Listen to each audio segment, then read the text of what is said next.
Welcome to an English-speaking episode of Shomer Saf. If you're hearing us in one of the podcast formats only on audio, and if you're not comfortable in English, then switch to videos because we have subtitles.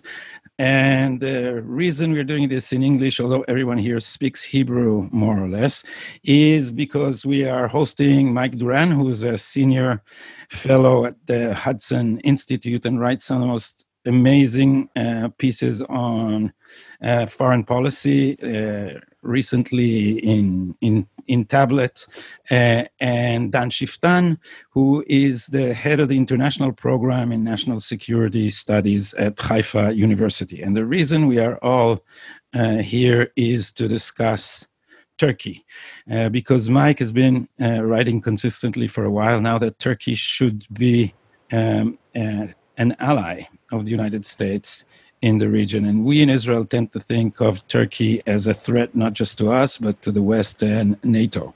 So, Mike, why don't you start? Good afternoon it is in your time. We're evening here. Yeah. Hey, good evening. Thanks for having me. Hello to you and hello, Don. Hi. So I think Turkey should be, when I say Turkey should be considered an ally, what I'm saying is I'm rejecting the dominant interpretation, dominant certainly in Washington, I suspect in Israel as well, that we should understand Turkish foreign policy in the context of rising Islamism of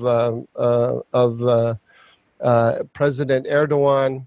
He has a Muslim Brotherhood agenda seeking revolution throughout the Arab world, and that he is therefore hostile to Israel and hostile to the West. And I think that's I think that frame is the way that everything that is happening between the West and Turkey is now being understood. I think that the frame is not just misleading. I think it's fundamentally wrong. This is not to say that there aren't areas of serious friction between Israel and Turkey, especially also the West and Turkey. Isn't to say that everything that President Erdogan does is laudable, but it's to say that the worst things from the point of view of the American interest and the Israeli interest, I would also argue. But let's just start with the American interest. The worst points of friction that we have with the Turks have nothing to do with Islamism. They have actually nothing to do with Erdogan. And they have everything to do with the mismanagement of Turkish American relations by the United States. And I can go further if you want, but I'll stop there. If you, Dan? Well, first of all, I'm delighted to have a major disagreement with Michael. We haven't had one for a very long time. And this is not just criticism of this point or another. Actually, we have an opposing point. I consider Erdogan to be a major danger for the Middle East, for Europe, and for the United States. And I think that we haven't seen enough about, or we don't appreciate enough how enormous this danger is. Now, of course, if there were Turkey, I wouldn't have any problem. If you speak about Turkey, regardless of Erdogan, regardless of what we've seen in the last almost 20 years that he's in power, then I would say Turkey could be an ally. But I think Erdogan, first of all, he revolutionized Turkey. We've had, and that's a very interesting point in itself, we've had in one Muslim country 2 revolutions concerning political culture in 1 century. This is unique, interesting, and it also shows that political culture can change. But what we have there is a Muslim brother who's aligned with all the wrong people and is an enemy of all the right people, so he should be the enemy of Israel, not just adversary, enemy of Israel, of Europe, of the United States. If it were up to me, I would kick him out of NATO. I think his presence in NATO is a Trojan horse that we should very seriously consider getting rid of, or at least limiting. And let me demonstrate why it's not the religious fact, but the political religious fact, or the politics disguised by religion, that we should be concerned about. Erdogan is a Muslim brother, first. And he is first, and most importantly, the enemy of Egypt and the enemy of Jordan. If, God forbid, Erdogan had his way and we had Morsi in Egypt, the whole Middle East would be in a catastrophic situation today. Israel would have been again in a position where it has to prepare itself for war with Egypt, which would have changed the entire regional balance. And if Turkey and Egypt were under Muslim Brotherhood rule, then Jordan would be in jeopardy, because in Jordan the most serious opposition to King Abdullah and to the Hashemites is the Muslim Brothers. Also the Palestinians, but part of the Palestinians are also Muslim Brothers. So what you have in Jordan would be extremely dangerous. And again, not just for Israel, for the whole region. I don't think it's an accident he is aligned with Hamas and actually allows Salah Haruri to operate for Hamas in Turkey and to recruit terrorists against Israel. From a European point of view, the fact that he's, or a NATO point of view beyond Europe, but Europe is in the focus, the fact that he is aligned with the Russians, that he purchased the S-400 that puts in danger American aircraft, should be of very serious concern. You never know where he stands on issues. He could work with Russia against NATO, and therefore I wouldn't trust him there. Remember also the fact that he did not allow the use of Incirlik when the Americans needed it in 2003. If you look at what is happening in Libya, he is again aligned with the wrong people. What he's trying to do is to hegemonize the Eastern Mediterranean, which is very dangerous for Egypt, Israel, Cyprus, and Greece. Israel has an alliance in the Eastern Mediterranean with Cyprus, Greece, and Egypt, and Erdogan is threatening all the components of this alliance. I don't think it's an accident that the Emirates that are now willing to work with Israel also work against Erdogan in Libya. So wherever you look, he's on the wrong side.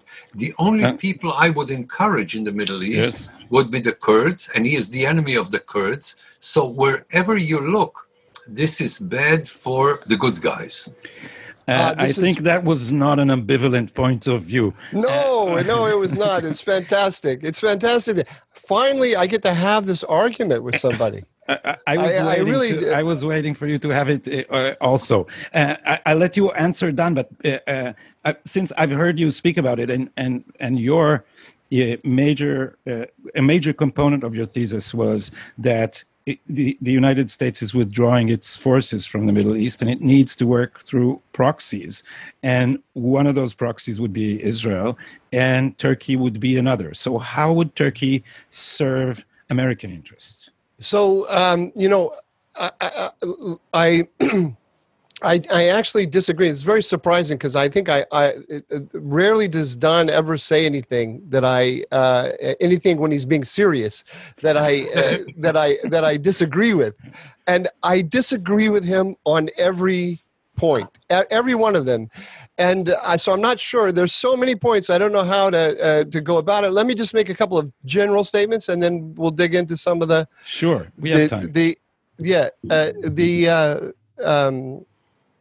Let me just make a little bit of an historical statement in direct answer to you, Gadi. Yes, from an American point of view, the key thing to start with is that the United States is stepping back from the Middle East, not abandoning, but stepping back, and it is going to pursue its interests through proxies. But I would argue that this was this has always been important, and that the failure of the United States to understand that it needed allies on the ground is where the mismanagement of Turkey came from. Because what the United States did from 2014 on is it allied in Syria with the PKK, which wants to break up Turkey into two countries. We built the we aligned with the YPG, which is the Syrian extension of the PKK, and then we transformed the YPG into the SDF, the Syrian Democratic Forces. This was a propaganda exercise by which the Americans convinced themselves. It was an information operation by which the Americans convinced themselves that they were not aligning with Turkey's worst ally, or worst enemy. And when I say allying, arming, training, equipping, and expanding their geographical reach far beyond anything that they could ever have dreamed of, the PKK. And the Americans did that while lying to the Turks every step of the way. Telling them that the YPG is not the PKK, telling them that they wouldn't let the YPG ever have the YPG operating west of the Euphrates, and then putting them west of the Euphrates, creating the SDF, which put underneath the YPG Arab allies, using American power to put Arabs up under a Kurdish organization, essentially, that Mike, then allowed the Kurds. Just so we don't drown in acronyms, just give us every these are the Kurdish acronym, factions. Whatever, it doesn't matter what acronym I use. It's PKK, all the Kurds. Right? Yeah, Okay. No. See, Dan says Don says he likes the Kurds, right? We're not talking about Kurds. We're talking about, it's like saying I like the Kurds is like saying I like Arabs. Therefore, we should be close to Hamas, right? There are Arabs and then there's Hamas, and we have to make a distinction. The PKK is not Kurds. The PKK is PKK. And that is what has driven not Erdogan, but the Turks absolutely nuts. Right? That's one thing. The other thing that the Americans did at the same time that they were... But also, Mike, just define the PKK for our less knowledgeable PKK, listeners. The PKK wants to break Turkey up between a Turkish state and a Kurdish state in the east. It wants they're extremist Kurdish nationalists and a terrorist organization. They are listed. They are listed by the United States as a terrorist organization by every state in the European Union. I assume Israel. I don't know. Does Israel designate terrorist organizations? Israel, back when Israel and Turkey had better relations, Israel helped Turkey. So, according to foreign press reports, Israel helped Turkey capture Abdullah Öcalan, who's the head of the PKK. For us, everybody's a terrorist. It's just that there are good terrorists and bad terrorists. Yes. Okay, so these are bad terrorists. These are bad terrorists, and the United States allied with them, and this set the United States at odds with every patriotic Turk, which means every Turk. Basically, nothing to do with Erdogan, and so all those conflicts between the United States and Turkey on the border of Syria are directly related to this. And every military move that Turkey has made that has annoyed the United States has been to prevent the creation of a Kurdish statelet on Turkey's borders, run by the PKK and aligned with the United States. So that's point number one. Point number two, Turkey was very sharply at odds with Russia at the beginning of the Syrian war, but the United States under Obama aligned with Iran and Russia. And we shut down the border between Syria and Turkey to shut down Turkish support for the opposition. When the Turks shot down a Russian fighter jet, the United States pretended that it had nothing to do with this was a little fracas between two third parties, and we hoped that they would work it out. At the same time, we were insisting that the Turks shut the border and shut off the opposition. In other words, we were holding the ring around Syria so that the Iranians and the Russians could absolutely drive all of that population up out of Syria into Turkey. Turkey has 4 million refugees, many of whom came into Turkey when the United States was tilting toward Russia and Iran. So Turkey has a long list of very valid grievances against the United States, and no discussion of the tensions between the West and Turkey can ignore that. Right? That's point number one. Point number two, Don says, just a footnote to that, because I had a conversation yesterday with Ambassador Michael Oren here on Shomer Saf, and one of the things he surprised me with, he said Obama was Erdogan's friends, and they would talk weekly until 2011. Mm-hmm. Until 2011, that's another thing. All of this. Look, I've said a lot already, but let me make a couple of other just quick points, and then we can go back to it with Don. Point number one, Erdogan is not a Muslim brother. He's not a Muslim brother. He aligns with the Muslim brothers in certain places. He's got a dimension of his political makeup that allows him to emphasize that when he wants to.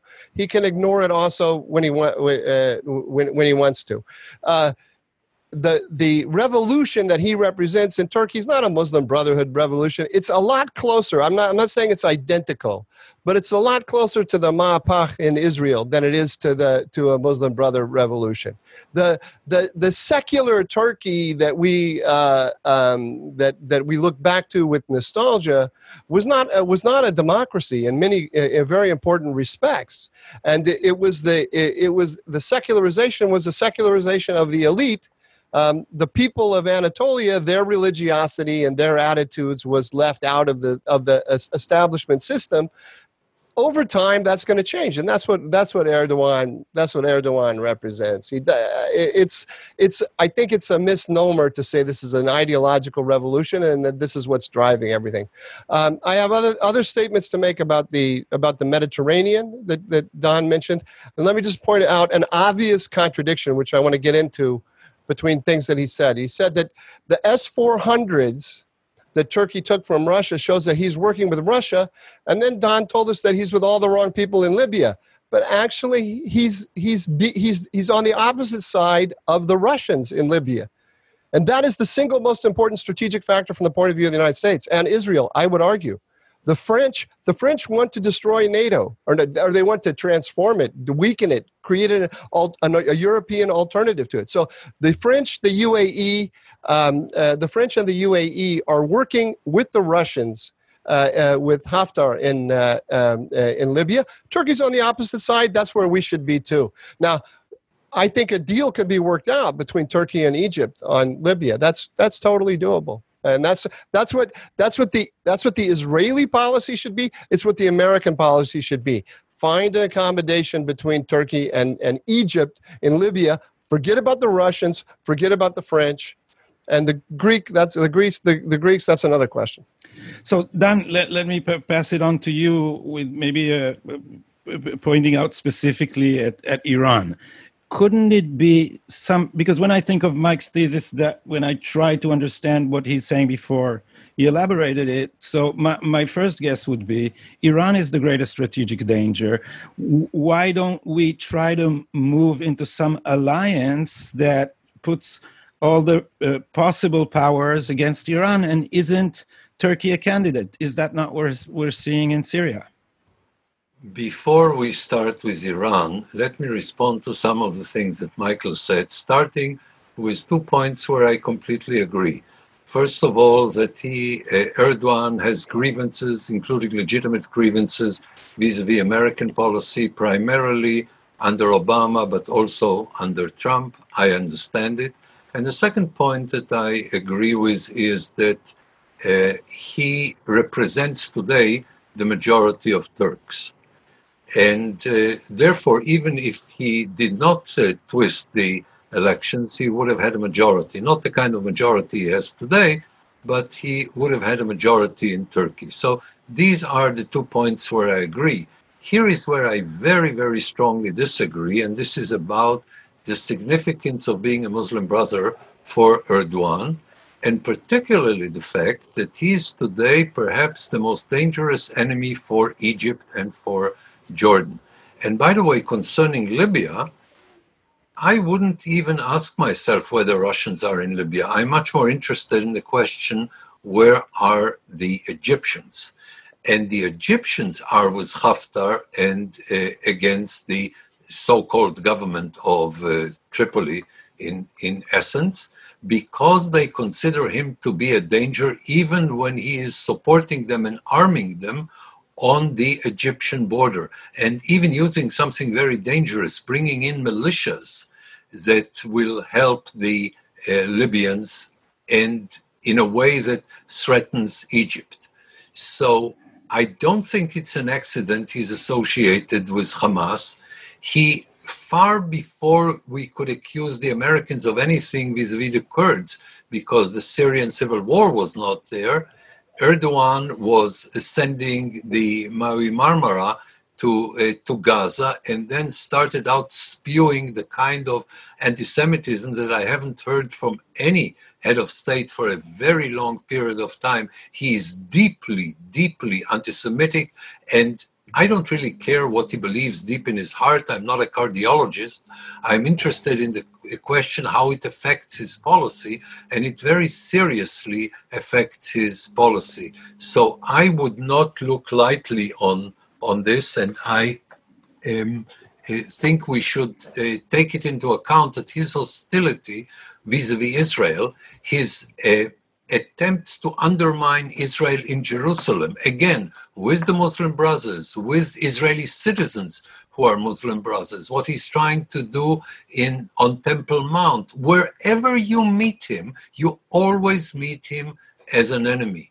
So I don't think the option, now I'm coming to your question concerning Iran, if it were possible for Israel to add him to the alliance that we already have with a lot of the Sunni Arab states against Iran, I would be delighted.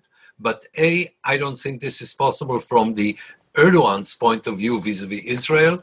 B, I don't think it will be possible for Saudi Arabia, the Emirates, Bahrain, Kuwait, whoever you have, Egypt, Jordan, all the people who are on the Israeli and on the American side against Iran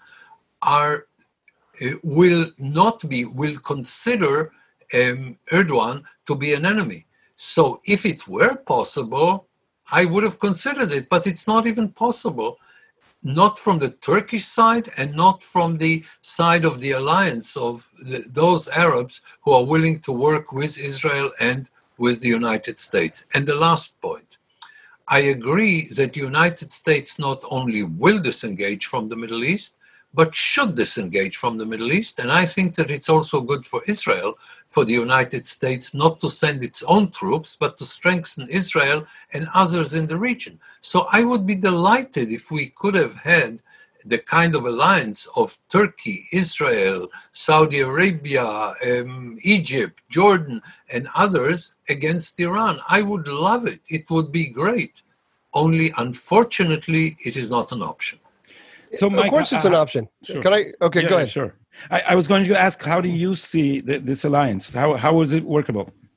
Oh, look, it's happening right in front of our eyes. While we're talking today, right now, there are Azerbaijani Iranians who are demonstrating in the streets of Tabriz against the Armenians and in favor of Azerbaijan. Now, in Azerbaijan, we've got the Russia, Iran, and Armenia against Turkey, Azerbaijan, and Israel. Israel and Turkey are on the exact same side in Azerbaijan, and that conflict is having doing more damage to Iran than anything the UAE is doing by far, because that conflict reaches deep inside Iran. You got Azerbaijani Iran, South Azerbaijan, as the Azerbaijani nationalists say, is the breadbasket of Iran. It's incredibly strategic importance, and there are a very large number of Azerbaijanis there. So this is right now, as Khamenei is going to bed tonight, the biggest nightmare he has is that. That is happening because of Turkish power. And that's a perfect example of where Turkey and Israel's interests are perfectly aligned. And if you look around the region, if we start from the assumption that the strategic threats to the United States, and I would argue to Israel too, are Iran, and in particular the Iranian-Russian alliance. So Iran and Russia, and especially as that relationship strengthens Iran on the ground, then you've got Turkish and Israeli interests aligned in Azerbaijan, and also importantly in Syria. In the last round of fighting in Idlib, the Turks killed more Hezbollah fighters in Syria than Israel has done. I mean, this is something that which was barely reported, by the way, because especially, and barely discussed, because all of the experts here told us, here in Washington, told us that when Trump pulled back in northeast Syria, what was going to happen is the Russians and the Iranians were going to take over, and everything was going to be handed to the Iranians. And when I said the Iranians have to get through the Turks, everyone laughed at me, and arguing in the way that Don is arguing, they said Turkey is not an ally against Iran, and it is not a perfect ally against Iran. It's not going to fight Iran in every way. It's not going to line up with the United States, as Don says, in a coalition dedicated explicitly to defeating Iran. But in key places, it is playing the best role in weakening Iran. So, but does this opposition between Turkey and Iran, is it fundamental, or are these different anecdotal local conflicts that absolutely can change? Absolutely fundamental. It's a product of the map. It's a product of history. That's why we don't even have to talk about Erdogan. It's baked into the geopolitics of the Middle East. It's more important. It's more valuable than any paper alliance, than any alliance on paper, any statement of principles on the part of a government. Let me show the map here, Mike. And do you see it now, both of you? Yes. So, just walk us on the map. I know the mouse is in my hand. That's not a good map. I can only see part of the map. The most important part I can't see. Okay. You can move the window where you see us from the map. Okay. And Mike, so just looking at the map, tell us what is the fundamental geostrategic clash. Well, so I can't move the cursor though, no? So I just tell you? Tell me, this is Turkey, yeah. Okay, so look. First of all, historically, Turkey has always been a counterbalance to Russia. That's baked in, and then secondly, it's in the conflict in Azerbaijan, which so your cursor right now, if you put it down in Iran, right, just below the up to the left. Sorry, we can't.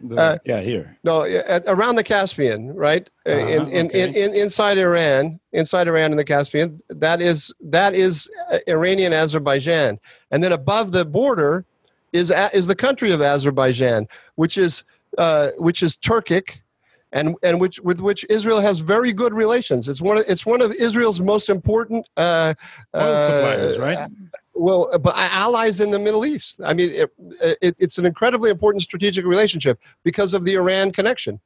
And Turkish and Azerbaijan is the little brother to Turkey, because Azerbaijan is a Turkic country. The languages are mutually intelligible, and Azerbaijan looks to Turkey as its big brother, and Turkey is supporting it against Iran and Armenia. Israel's there as well because of the Iran connection, as well as other things. If what I'm trying to say is, if you take a country like Azerbaijan, and you look at that corner of the world, there are only 3 powers in that corner of the world. Really, only 3. And that is Russia, Turkey, and Iran. The United States, when you talk to American officials, they're barely aware that Azerbaijan exists. So something horrible could happen to Azerbaijan, and Americans would be on vacation; they wouldn't even know it. So if obviously now the United States is a superpower, and the Azerbaijanis are very, very concerned about their relations with Washington. I don't want to be too flip about it, but the three powers that they're really concerned about there are Turkey, Iran, and Russia. If you were to weaken Turkey, like Don wants us to do, you were to weaken Turkey, Iran and Russia take over and they rule the roost. And the same thing would happen in Syria. If you weaken Turkey, Iran and Russia take over. So whatever thoughts Erdogan has in his head, whatever dreams he has when he goes to bed at night, the Turkish power is working as a counterbalance to Russia and Iran. And we should never, ever, ever forget that. It's absolutely fundamental. Okay, so this is a better map, and I'm geographically dyslexic. So here is Azerbaijan, and here is Turkey, and here is Iran, and what I pointed before was Turkmenistan. Yes, yeah, but so just below Azerbaijan, if you go to that map, yeah, mm-hmm. just here, just below the country of Azerbaijan is Iranian Azerbaijan, and so that is where an irredentist part of Iran that may secede.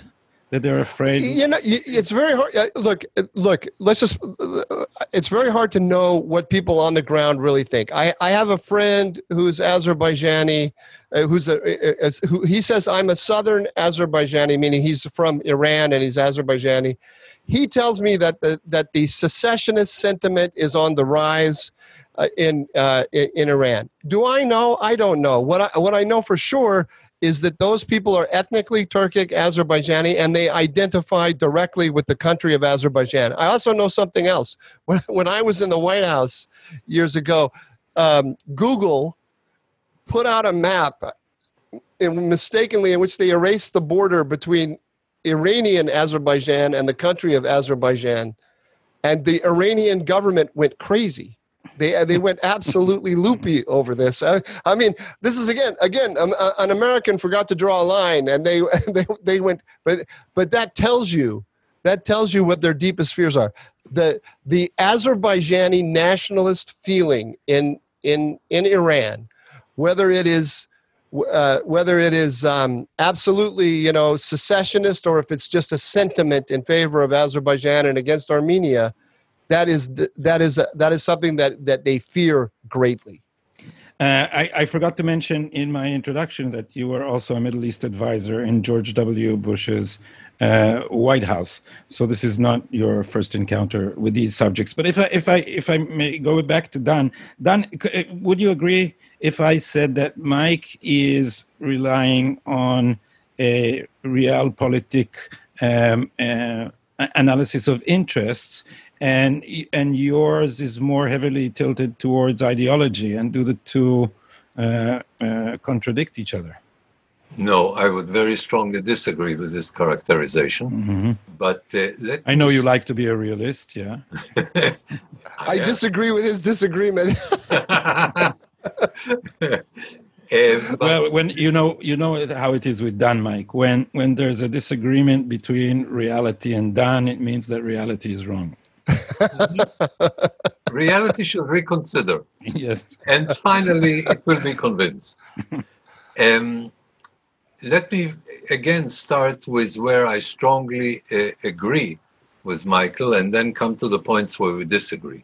First of all, it is true that there is an inbuilt tension between the Turks and the Iranians, and the Iranians and the Turks are afraid of Iranian ambitions, and the Iranians are apprehensive about the Turks, so no problem there whatsoever. I strongly agree. And again, this is like the starting of my argument. I don't disagree that Turkey could be, aligned with Israel and with the United States.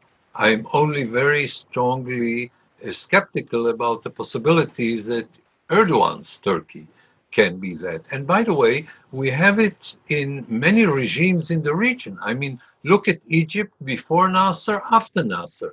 Look at Iran before Khomeini, after Khomeini.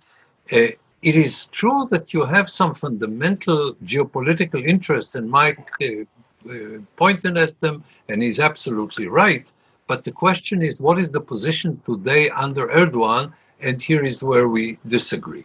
First of all, every factual thing that Michael said is, of course, true concerning Israel and Azerbaijan being on the same side in the conflict that we're here with Turkey, and that there is an Azeri element in Iran. I'm not an expert on Iranian society, but all the experts I know tell me that this is not a problem in Iran. I mean, the Azeris feel Iranian, and I don't think the possibility of having an irredentist element there is serious in Iran today. Remember, the leadership, the top leadership of Iran, of revolutionary Iran, is also Azeri. So I don't think. Pardon? That's not true. That's Iranian propaganda. That's Islamic Republic propaganda. Khamenei, they say, is Azeri. It's not true. Okay, I'm willing to check it with my friends who are more knowledgeable. I'm not claiming a lot of knowledge here about what's happening. Maybe, I mean, this is the subject of my next phone call after we are off the air. They claim it precisely because they fear the Azerbaijan. By the way, I'm not claiming that they're secessionist or irredentist. I'm like you. I'm saying I don't know. What do I know? I don't speak Farsi. I don't speak Azeri Turkish. So, and I haven't been there. There are, though, protesters out in the streets in Tabriz today. That's fact, right? And they are Azerbaijan. And there is Azerbaijan, the country, and there are the Azerbaijanis and there is Azerbaijani Iran. So there's a connection there. The sentiment in favor of the Azerbaijanis and against the Armenian claims on Nagorno-Karabakh, I think that no one will ever, no expert will possibly disagree with that. And that's good. That's good for Israel. It's good for America. Okay, so now I'm finished with the parts where I agree with you, and here I come again to where we strongly disagree. And again, it's delightful to disagree with somebody I respect and somebody who speaks, I think, the same language in terms of trying to understand the hardcore. I totally agree. Interest in the region. Let me ask you this. If what you said were true, why is Erdogan becoming, since 2008, 2010, increasingly hostile to Israel? He could have worked with Israel. The Israelis wanted to work with him. אומר had very strong connection with him.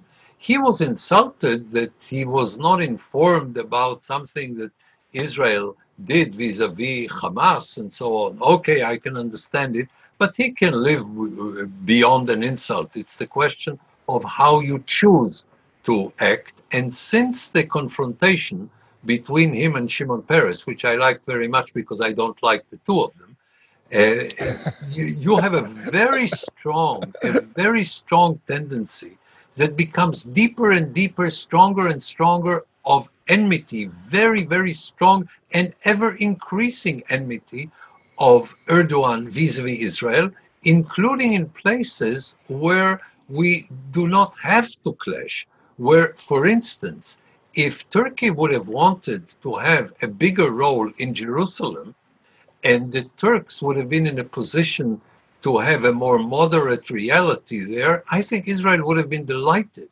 Why do the Turks take the most extreme anti-Israeli position every time they can, on every issue, all the time? If they have a problem in the United States, don't they understand that convincing Israel to help in Washington would have helped them? I mean, if what you said were a realistic option, then I would have expected Erdogan to behave in a very different way. Part of my answer to you is I don't know. I don't know.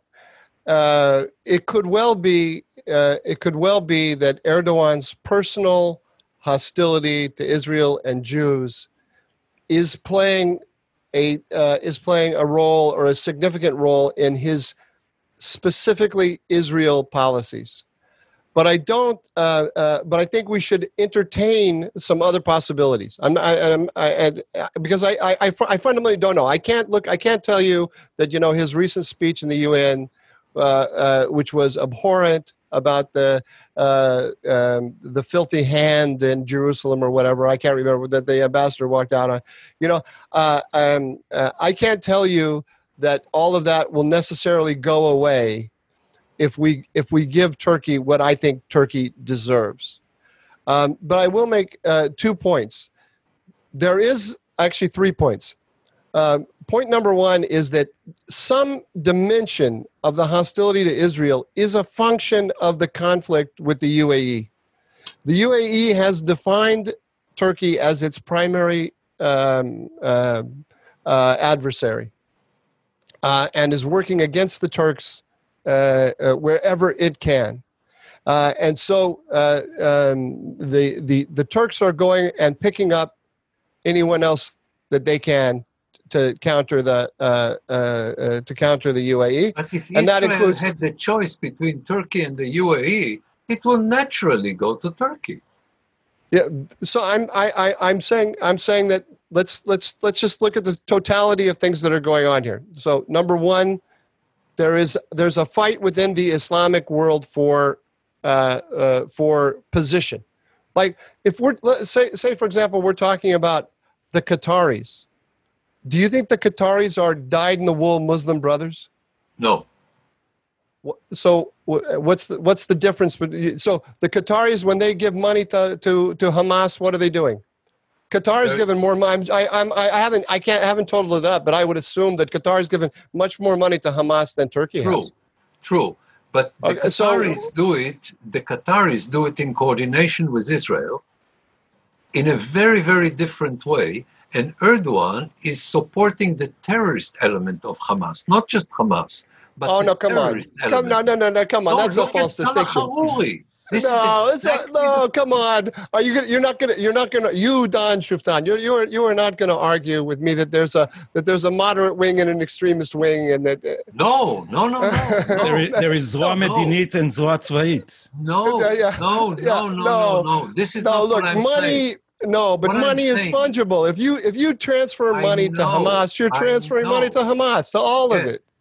Yes, but you see, this is done in conjunction with Israel. By the way, I think it's a mistake on the Israeli part, but that's a different story. But they do it with Israel, and Turkey does whatever. Not always. Listen, not always. We were always, when I was in the White House, we were beating on the door of the Qataris all the time to say, stop it. They were giving money to Hamas. They were giving money to Hezbollah. They were working with Assad and so on.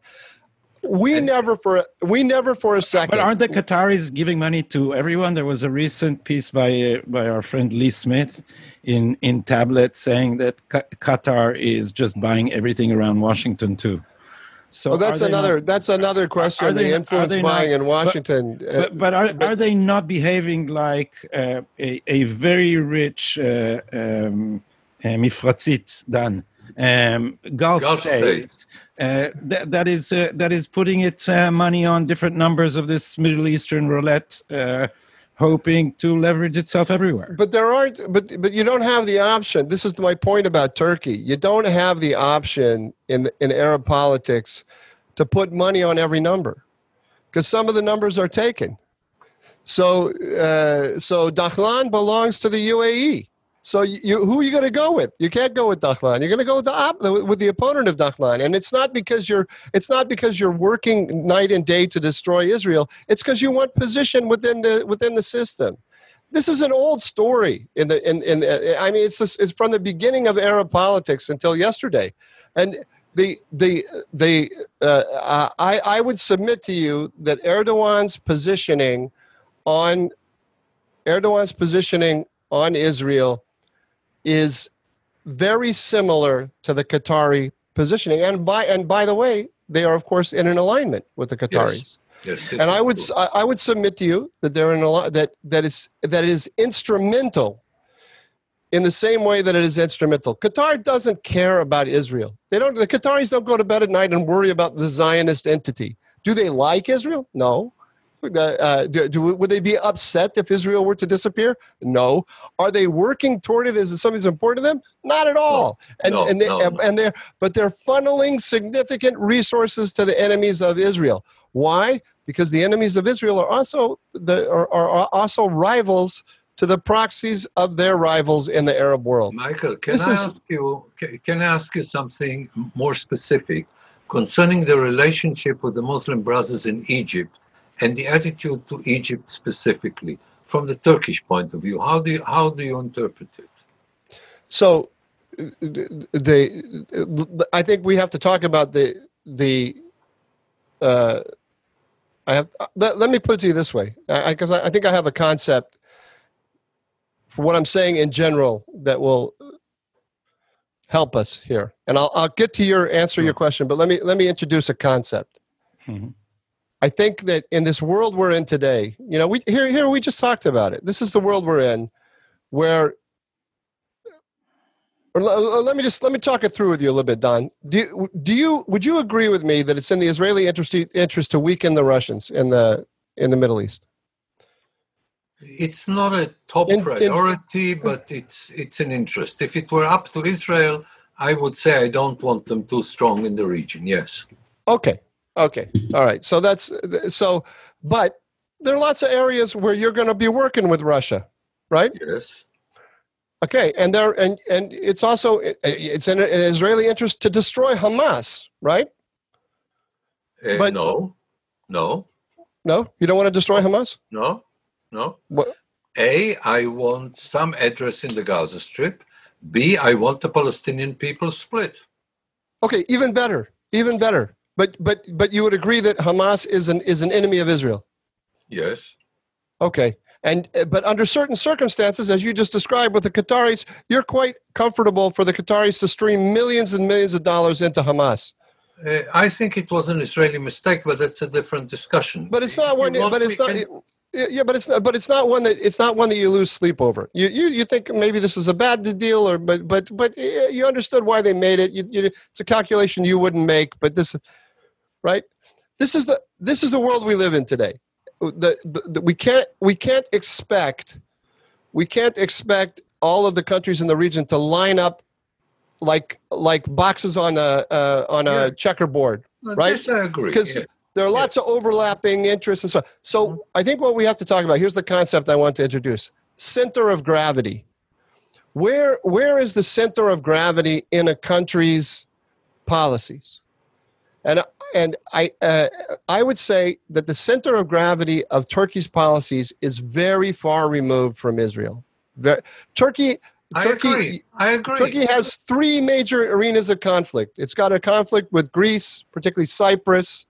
It's got a conflict, and which is now complicated with the whole question of the energy of the Aegean and the Eastern Med. It's got a conflict. It's got the conflict in Armenia, the Caucasus, and it's got a conflict in Syria. And you might even add to that also Ukraine. The Turks are involved in Ukraine. You say everywhere there are enemy. The Turks are giving significant military aid to Ukraine against Russia. So when Erdogan or anyone, you could put a stuffed animal in the presidential palace in Ankara. When the president of Turkey goes to bed at night, he is thinking about those conflicts, which are all around Turkey's borders. He is not. It doesn't matter, even if he hates Jews. He's not waking up in the morning and saying, how do I screw the Israelis today? No, it's not on his mind. Yes, it's totally secondary. It's totally secondary. But how secondary, Mike? How secondary? Tertiary. Tertiary. What's after? What comes after tertiary? Quaternary. I don't know. I was going to ask about Egypt too. Is that not a main area of interest for Turkey? If they could have the Muslim Brotherhood take over in Egypt? Look, you don't because it's tertiary. You don't have to worry about it. There was a beautiful moment. Back when, I don't know if you remember Zero Problems with Neighbors. Yes. I used to. Yes, Davutoglu. I used to rail against Zero Problems with Neighbors. because there was within it, the Davutoglu element was an Islamist fantasy where all the Muslims would unite, right? And what Zero Problems with Neighbors ran up against was the simple fact that that if your neighbors are hostile to each other, you can't be friends with both. You pick one or the other, or you pick a position in the middle where they both hate you, right? So Zero Problems with Neighbors fell apart. And now, while they were still working in that concept, and by the way, Obama was supporting it. This is, as Michael Oren said, Oren was his favorite. Michael Oren said Erdogan was Obama's favorite guy. Back then, Erdogan, this is back when Morsi was in power, Erdogan wanted to go to Gaza. Do you remember this? Yes. This was a great moment in Davutoglu and Erdogan's study of Arab politics, because Morsi told him, "No, I will not let you go to Gaza."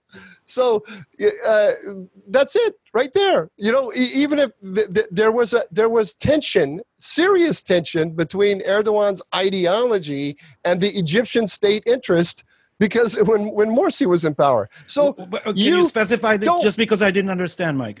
What specifically? Erdogan wanted to go to Gaza. This is I can't remember the date anymore, but remember there was Mavi Marmara and all this, and so Erdogan wanted to go to Gaza, and he wanted to get the adulation of the Gazans for his support for their cause, right? And Morsi said, "Take a flying leap. No way in hell you're going there."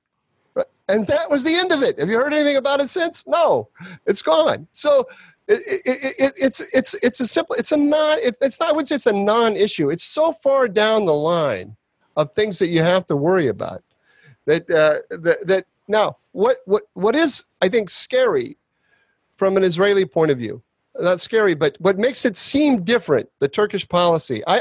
For me, I think what the Turks are doing and what the Qataris are doing is the same thing, right?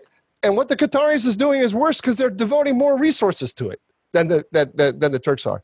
But I think there is the same instrumentality behind the Turkish policies as behind the Qatari policies. But it feels different because there is this ideological element with Erdogan, which is real, in the sense that it connects to electoral politics in Turkey. Every time Erdogan bashes Netanyahu, and then Netanyahu bashes him back, that works well. It works well for Netanyahu in Israel. It works well for Erdogan in Turkey.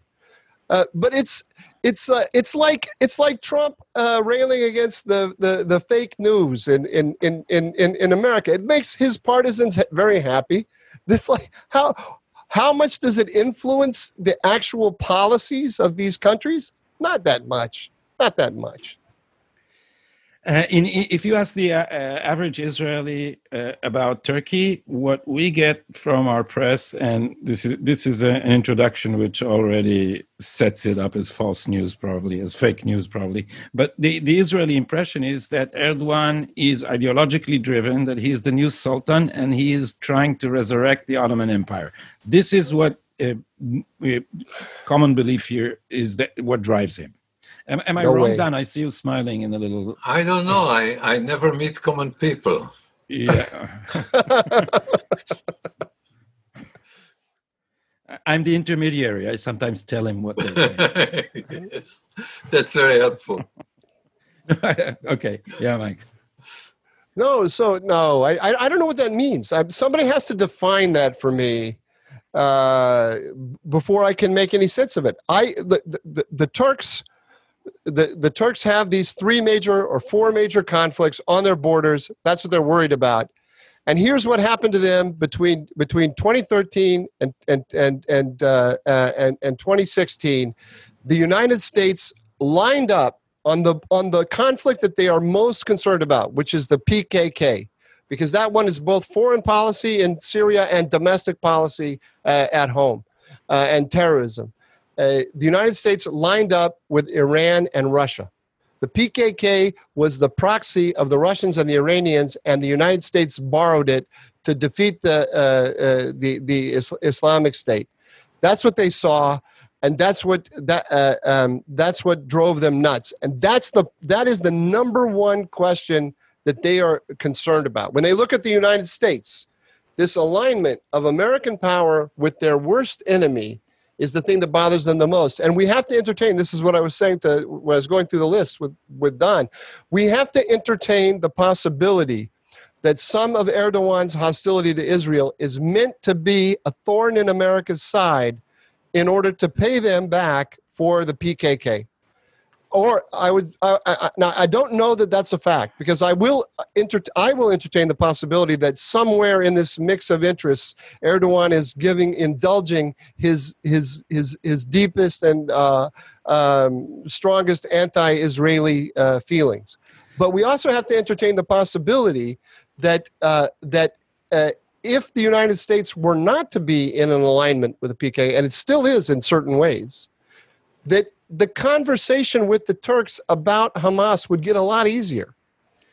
So would you say that when there was a whole hysteria here in Israel when Trump abandoned the Turks, and I think it was you who said, among other people, that he's doing the smart thing, he's pulling out from within this conflict and letting the Iranians and the Turk bang their heads together without American interference? Was he thinking that, or what would you say the process was? Yes. I think it's very hard to know. Here's what I know about Trump. I know that he's much more sophisticated than he sounds. I know that he doesn't let even his closest advisors know exactly what's in his head. On the other hand, I also know that I can never tell what's actually in his head. Sometimes he's saying what he really thinks, and I disagree with it. Sometimes he's not telling us what he thinks. But here's what we know. We know that he kept telling Mattis that he wanted to find an accommodation with the Turks. And we know that Mattis kept ignoring him and kept building up the PKK statelet that the Turks were against. We know that he had a conversation with Erdogan, and he then made two conversations with Erdogan, and immediately after both of them, he came out and made public statements about how we were getting out. And those were public orders to Mattis, because Mattis was not answering Trump was not responding to the private orders Mattis was getting. So in my role here as Chris Wallace, I want to end with what we call shalav hashela zehad, the identical question phase, because we need to end. So it's actually two questions. If you could make, both of you, two quick comments on things we haven't touched on enough, but I think are very interesting. One is, and giving your piece, Mike, that was translated in Midah, your excellent piece about the Chinese Middle Eastern Empire. How does China play in all this? Russia, Iran, Turkey. And the other question is the refugees and Erdogan and Europe. How are the relations between Europe and Erdogan doing? And maybe we'll start with Dan, if you're ready, Dan.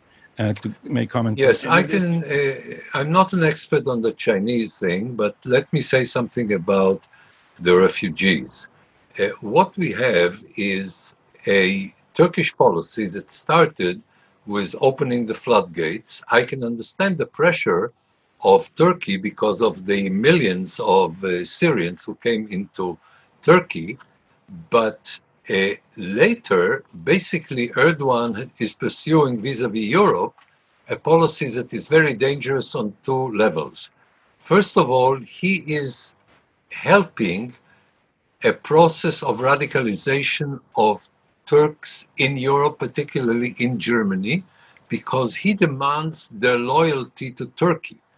Now, the Turks in Germany are a problem regardless of Erdogan because of the level of integration, but they're much better than the Arabs in terms of willing to at least not to show that they're not integrated or not to be defiant about Europe. But he is encouraging the negative element. And second, basically, he has now Merkel and everybody else in Europe in a protection scam, where he basically says, give me billions of dollars or I'm opening the floodgates again. And since he knows that the Europeans are not willing to defend their borders because it doesn't look good on television, he knows that he has a very strong weapon there, and he's using it. And he's also speaking about the Europeans in a way that the Europeans would not tolerate from anybody else, but the Europeans probably He's speaking about them like Don Shuftan. Yes, that's terrible. That's terrible. And you know, if I were in a position of being a president of a country, I couldn't afford to speak like I'm speaking. I thought you were going to say, Don, if I were me. Yeah. Anyway, I'm never sure you are. So no. Anyway, if I were a European, I would consider him a threat to the European society because of these two elements. A, opening his border so that to facilitate putting Europe in danger because of massive refugees. And second, because of radicalizing Turkish citizens of European countries. How does that sit with your conception, Mike, of Turkey as a Western ally? I totally disagree with Don. Totally. We're having a lot of fun today. I know. I can't. I don't. Look. I go back to what I said. The United States aligned with Russia and Iran in Syria. Russia and Iran drove over 10 million people from their homes in Syria. The United States totally opposed the Turkish answers to the question. Not just disagreed with them, they actively opposed and frustrated the Turkish answers to the question, which were directly connected to Turkish security on this question of the PKK and so forth. So here you have a NATO ally who is got the second largest military in NATO, and is showing us, by the way, that they have a real military that can do real military things, can project force to Libya, to Armenia, to Syria, all at the same time. It's quite impressive. It's part of the reason why I think it scares the Israelis, because this is a real adversary if it were an adversary. But here you have this NATO ally, and you have chosen to ride roughshod over it and to carry out policies that it regards. And when I say it, not just the ruling elite, the ruling few, but the entire Turkish nationalist population regards as hostile to its interests. And while you're doing that, you're driving millions of refugees into Turkey. So Turkey today has nearly 4 million. I think the official number is 3.6 million refugees in Turkey, which it is housing under conditions that every independent organization observing this says are above the international standard for housing refugees. And it is also protecting 1 million refugees in Idlib. And it's protecting those without getting any help from its allies, military help from its allies. So if you're sitting in Ankara and you watch this story and you see that the Europeans are with the Americans in aligning with the Russians and the Iranians in Syria, and all you ever hear is that the Turks are barbarian Islamists who are trying to take over the world for, the neo-Ottomanism and so on, it makes your head explode, and frankly, it should make your head explode. Just basic morality, when you look at what the Turks have done in the last year in protecting those innocent people from Russian and Syrian bombs in Idlib, basic morality should lead you to say that what Turkey is doing is good for the Middle East, it's good strategically for the United States and Israel, and it's good for humanity. So, Erdogan likes to bash the Europeans just like you do, Don, and he gets some electoral advantage out of doing that. And yes, it gives him leverage over the Europeans on this question. It absolutely gives him leverage. But how else is he going to get the Americans and the Europeans to do what they should be doing about all these refugees if he doesn't exert a little leverage? So I just see it very, very differently. I want to point out, and Mike, maybe you can say a word about it, that on your channel, which is called Counterbalance, you can see a video about with your Turkish friend, whose name I forget.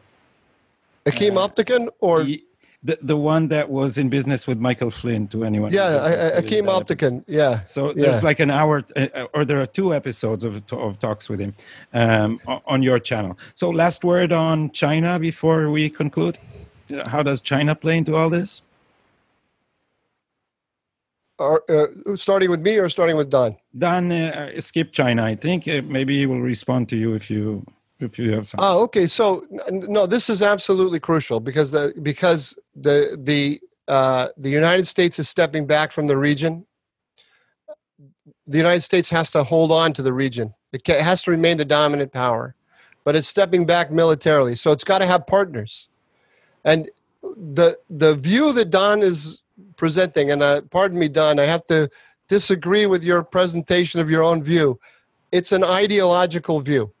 And I'm presenting the power political view, and it gives me great pleasure to make Don Shifthan think about the power political calculations. Don Shifthan, the idealist, always lost in ideas. And it leads inevitably all of the pro-Israel people, or a large percentage of the pro-Israel people in Washington, are trying very hard to say that Turkey and Iran are, two shades of the same color, or the 2 flavors of the same ice cream, whatever. It's completely wrong. But their worldview, that analysis leads the United States to start treating them that way. And what Erdogan is doing, and what any Turkish leader would do, is you have to think that there's a scale. And on one end of the scale was the way that Turkey lined up with the United States in the Cold War. On the other end of the scale is where Turkey was in World War I, in lining up. And there's a lot of positions in between, and throughout its modern history, it has moved in that band. Turkey moved with getting the S-400s and taking some of the other steps that they've taken in the Mediterranean and in Libya and so on. They are sending a clear message that they are willing to move farther on that scale toward enemy if they don't get their fundamental interests respected. This is all they want, and all they want is autonomy and respect for their fundamental interests.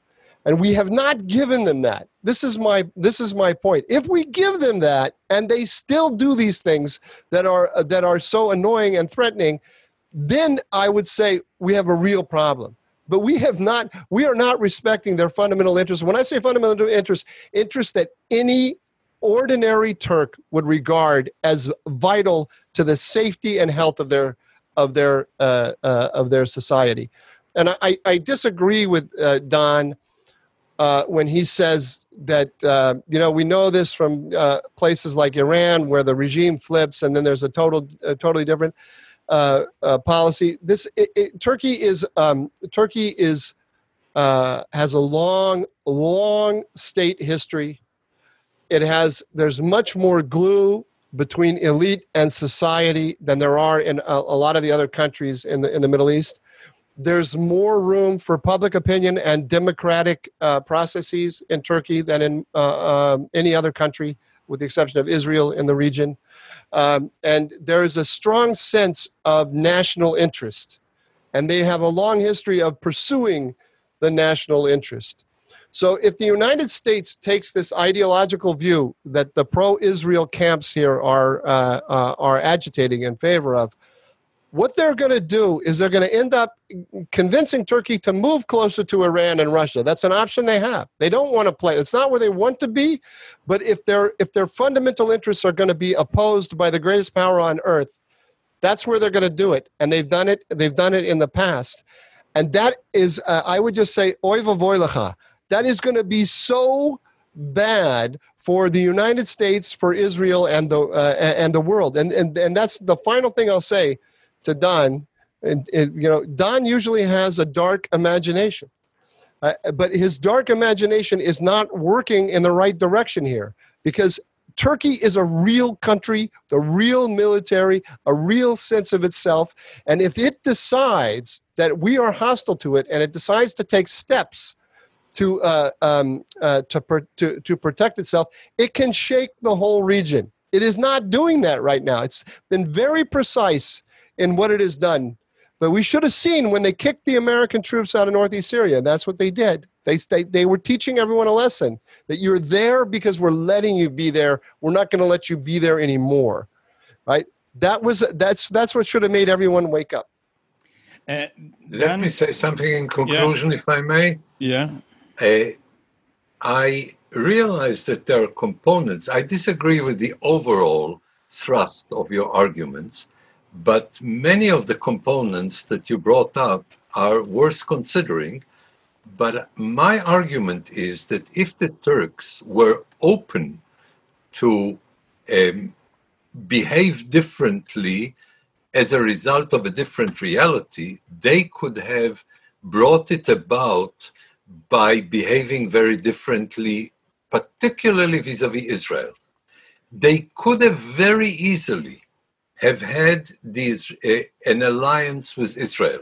The Israelis wanted. I strongly agree with what you said at the very end, that this is a real country, that this is not, a misunderstanding like Belgium or this is a real or Iraq. This is a real country, okay? It's not So they would have behaved very differently. The fact that they became hostile to Israel before even the business of the Kurds in Syria started, before the beginning even of the civil war in Syria, demonstrates it.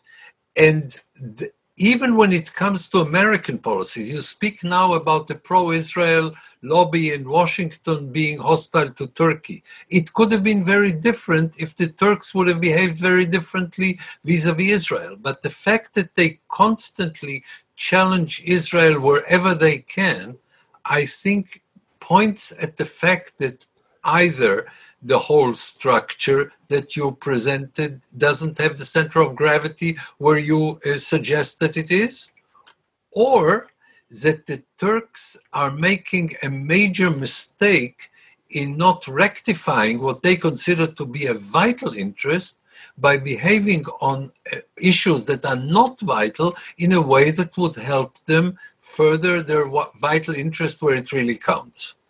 Dan, so let me last. Yeah, Mike, you want to respond to this? Yeah. I want to say that I totally agree. We'll end on a note of agreement. Wow. I totally agree that the Turks have mishandled the Israel question and failed to understand the extent to which the Israel question would help them in Washington. And I think that if they had played Israel differently, it would have helped them to make their case in Washington. Now, why they have not made their case in Washington with greater clarity is a much larger discussion. It gets into the Gulen movement and other things. But I agree with you about that, and I would go a step further and even say that that it's probably the case that Erdogan's personal hostility to Israel is one of the reasons why they haven't been able to make that switch. I don't know. I'd have to have greater understanding of the Turkish system to know that for sure. But I do disagree with the idea that Israel is the canary in the mine shaft, and that